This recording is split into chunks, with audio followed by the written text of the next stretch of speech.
Double game खेळणारा माणूस मला आवडत नाही.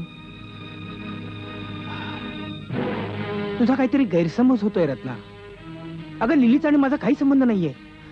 तिने मला 1 करोड रुपयाला फसवलं माहितीये. 1 करोड? हा, पण त्यामुळे मी काही भिकारी होत नाहीये. 25 लाख रुपये माझ्या बँकेत, ते सुद्धा व्हाईट. शिवाय हा 30-40 लाखाचा बंगला आहे माझा. म्हणजे ते 1 करोड ब्लॅकचे होते तर, हो ना?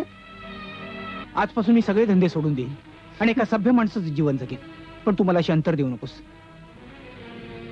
आपण उद्याच लग्न करू. मला ते शक्य नाहीये. खोटे धंदे करणाऱ्या माणसाचा काय भरोसा आहे? आज इथं तर उद्या जेलमध्ये. माझ्या संसारासहित माझं जीवनही उद्ध्वस्त होईल. नाही, एक वेळ माझं काही झालं तरी चालेल, पण तू सदैव सुखात राहशील रत्ना. रत्ना, माझ्याकडे जे जे काही म्हणून ते सगळं तुझ्याच मालकीचं राहील.